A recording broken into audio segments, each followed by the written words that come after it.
대부분 사람들은 타인으로부터 존중받길 원하거든요. 네, 근데 타인을 이해하고 존중하고 이 공감하는 태도를 상대방한테 지는 것은 아닐까 이렇게 생각하기도 하는데요. 절대 그렇지 않습니다. 혼자만의 시간이 점점 많아지는 분들, 그리고 자신에 대한 부정적인 생각과 표현을 많이 한다면 유심히 지켜봐 주세요.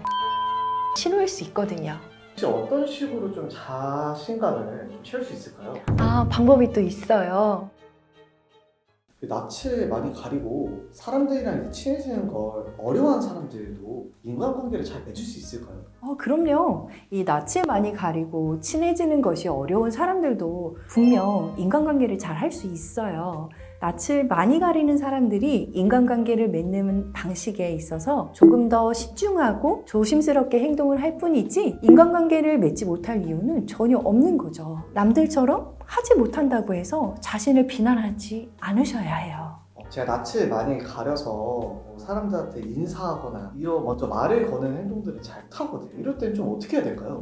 타인을 이해하려는 노력이 필요합니다. 대부분 사람들은 타인으로부터 존중받길 원하거든요. 네, 근데 타인을 이해하고 존중하고 이 공감하는 태도를 상대방한테 지는 것은 아닐까 이렇게 생각하기도 하는데요. 절대 그렇지 않습니다. 오히려 타인을 이해하고 감정과 생각을 존중하면서 공감하는 자세를 갖춘다고 하면 자신의 가치를 높여주기 때문에 인간관계를 잘 맺을 수 있어요. 그리고 공통 관심사를 한번 찾아보세요. 낯을 많이 가리는 사람들은 종종 사회적인 상황에서 소극적으로 행동하거나 회피하는 경향이 있기 때문이죠. 이때 다른 사람들과 공통 관심사로 대화를 시작하게 된다면 관계 형성에 대한 부담감도 최소화할 수 있고, 그리고 서로를 이해하면서 인간관계를 잘 맺을 수 있게 됩니다.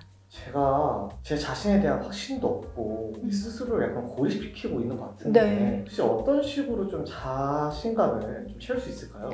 방법이 또 있어요. 자기만의 공간을 좀 확보하고 그리고 자기만의 시간을 가져보세요. 제 지인분 한 분 중에 농장을 운영하시는 분이 계세요. 근데 가서 열심히 일하는 곳이라고 가시고 싶지 않을 수 있을 것 같거든요. 근데 가끔 공허할 때 그 농장으로 가신다고 하더라고요. 그래서 좀 이상했어요. 왜 자꾸 거기를 가세요? 라고 네. 물었는데 그 농작물을 바라보면서 커피 한 잔 마시는 게 그렇게 힐링되는 장소고 시간이라고 하더라고요. 결국 이 상황을 봤을 때 모든 사람이 스트레스를 해소하고 이 에너지를 충전하는 방법이 같지만은 않다라는 것을 다시 한번 깨닫게 되었거든요. 피디님께서도 만약에 혼자만의 시간이 필요하다면 네. 주저하지 말고 자신만의 시간을 가져보는 게 중요할 것 같아요. 자신감을 채우는 방법에 대해서 이제 혼자만의 시간을 좀 가져보라고 하셨잖아요. 근데 이제 그것보다 약간 저의 감정 상태를 혹시 잘 알 수 있는 방법이 있을까요? 먼저 이 감정이라는 것에 대한 생각을 해봐야 될 것 같아요. 이 감정이라는 것이 우리가 상황에 반응하는 방식이잖아요. 네. 그렇기 때문에 이 생존에 필수적인 역할을 한다고 볼 수 있어요. 네. 감정을 이해한다는 것은 우리의 행동이나 그리고 일상, 이 장기적인 목표와 연결되어 있기 때문에 매우 중요합니다. 그럼 이제부터 자신의 감정 상태를 이해하기 위한 방법을 알려드릴게요. 첫 번째는 감정이 어떤 역할을 하는지 파악해 볼 필요가 있어요. 감정에 대해서 기록을 해보세요. 이 감정이 부정적이든 긍정적이든 나에 대한 감정을 정확히 알 수 있기 때문에 이 감정을 기록함으로써 정서적 자기인식을 높일 수 있어요. 이 감정을 기록하면서 우리는 되게 좋아요, 싫어요, 기뻐요, 불쾌해요 이런 단순한 감정들을 굉장히 많이 사용하거든요. 이런 감정 상태보다는 어떤 상황으로 어떤 누군가로 인해서 이런 감정이 들었는지 조금 더 구체화할수록 나의 감정을 알아보는데 큰 도움이 됩니다. 그리고 두 번째, 감정을 공유하세요. 이 자신의 감정을 솔직하게 공유함으로써 지지를 얻고 자신의 감정을 더 잘 이해할 수 있도록 노력하셔야 합니다. 그러면 반대로 나도 모르게 인간관계가 좀 좋아지고 있다고 느끼시는 분들도 있을 텐데 네. 근데 그런 분의 특징은 어떤 게 있을까요? 네, 특징 알려드릴게요. 첫 번째는 사회적 상호작용이 굉장히 소극적이에요. 왜냐하면 익숙한 사람이 우선이기 때문에 새로운 인간관계 형성에 굉장히 소극적일 수밖에 없는 거죠. 두 번째는 이기적인 사람이에요. 답정너 아시죠? 답정너라고 생각하시면 조금 더 이해가 빠를 것 같아요.